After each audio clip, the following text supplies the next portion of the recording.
Welcome back. So today I want to talk to you about the number 9, right? Just the number 9.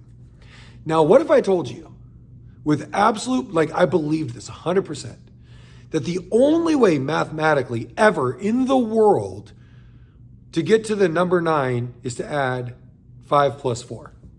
That was it. That's the only way you could ever get to the number 9, rather than just saying it for what it is. You'd probably look at me like I was crazy, weird, stupid, right? You'd probably start jumping to some conclusions about why I would think that. Why is that? So why am I holding that belief so true? And what if we're having a conversation and you're like, well, no, Mike, that's not true. Yeah, there's 5 and 4, but what about 8 plus 1 or 6 and 3? And I'm like, no, those don't work. You're like, but Mike, 7 and 2. And I'm like, no, that does not work. And somebody else says, well, what if you did 18 minus 9? I'm like, well, now you're just talking crazy. This is ridiculous. What are you going on about? 5 plus 4, that's what you got. That is the way, okay? That's how it works. 9, 5 plus 4. That's it. And you get some people throwing comments out of the side like, well, what about square roots? And what about this? And what about that? And what about, all these different things, right? And I'm sitting here and I'm holding on. And I'm like, no, it's 5 plus 4, 5 plus 4, 5 plus 4. Eventually, you'd wonder what the hell I was thinking, right? Something's got to be wrong with me. Well, this is what happens in health and fitness all the time, okay? Somebody will read a book. Somebody will watch a documentary, a Netflix documentary, not like a fully researched hardcore documentary, like something that they whip together real quick. And I'm not saying that there's not points to those, but somebody will come to a conclusion, and there's certain personalities that do this more than others, and they're going to dig their feet in the ground, and that's the only way, right? But that's not the problem. That isn't the problem, right? So they see somebody else doing, let's say I saw somebody do 5 plus 4 equals 9, 9 being the result that I want. Their process was 5 plus 4. It equaled that result. Now I'm like, dude, that is the answer. Not realizing, completely putting the blinders on to everything else, every other possibility that could exist to also get to that same result. So what happens is we start to create these stories in our mind about what 9 means. And in this case, 5 plus 4 being the only way does two things. One, it limits my perspective on possibilities and approaches. It's very fixed in terms of my mindset. Now, why is that a problem? One is if that's the only way to do it and I can't do it, I'm forever going to be a failure. I just can't do it, okay?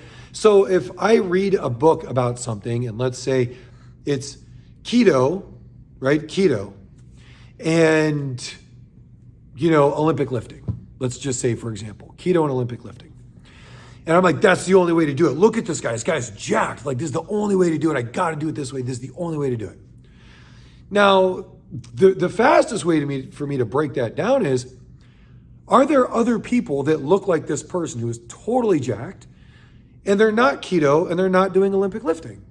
If the answer is yes, then my equation doesn't add up, okay? There's as many possibilities as there are people. And here's why this is important. We change our approach, not the outcome. The cool thing about our bodies and our behaviors and our habits is there's certain rules that govern these processes, whether it's how we're making our decisions towards something that we want, not recognizing why we're making those decisions or how we got there in the first place, the exercises that we're doing, how our body adapts, how we use our resources in the body.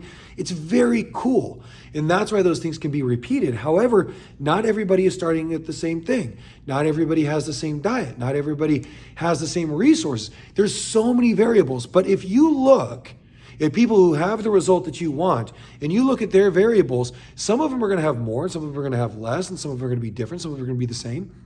But they can still get to that. So what's important for us to take away from this is if there's a result that we want, we can't become so fixated on a certain idea that only one thing works to accomplish that. When we take our mind and our body and we combine those two things and we incorporate our lifestyle, we have our fitness, we have our nutrition, we have lifestyle. That's what it is, and that's what these videos are largely about. is it's shifting the way that we look at things. Now, for somebody who gets a great result, if we're in close proximity to that person, let's say we interact with them on a regular basis, that could be daily or weekly or, bi-weekly something, but we're interacting on a regular basis, then because that's close to us, we can get a better understanding, even though it's still limited, in regards to how they did it, that we might believe that we could do it too. And in some cases that works. But what's truly important is making sure that it's congruent and it works with us as an individual. Again, there are certain rules that govern everything, but what matters is if we have 9, what's your equation? Maybe you need to eat more, maybe you need to eat less, maybe you need to eat more of certain things and less of other things. Maybe we just need to start calculating what we're having. Maybe we need to stop calculating what we're having. Maybe we need to enjoy more of what it is that we want and not be so restrictive. Maybe it's challenging ourselves in new ways through ranges of motions and intensities and rest periods in managing stress. All of these matter. Okay, so that's not the list, by the way, that's just some. But everything matters and everything's going to fit into its own little equation for you as an individual, and you have to be aware of that.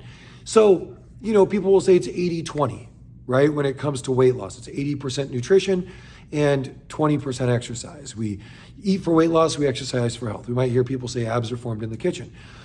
There's lots of things that we hear, so we create these beliefs around it. But what if your sleep is shot? And what if you're eating within your calories, but your foods are terrible food choices, right? So we want to begin to look at these. And if we establish a value of everything being equal, as long as it's moving us forward in the direction that we want, in a positive way for us, the people around us, in the greater good of our body, we can assume that each of these variables that we incorporate and we start adding together are going to move us in the right direction. They don't have to be big.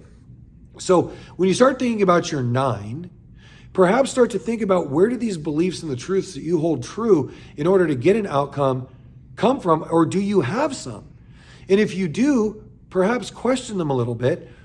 Why did you come to those conclusions? Okay, and are they still true now? Are there other ways to get to the same outcome? If you haven't begun to look at any of these things, perhaps it's time to understand that, because that's going to help us establish why we are where we are right now and how we can start making better decisions moving forward. So take a moment, figure that out, and I will see you in the next video.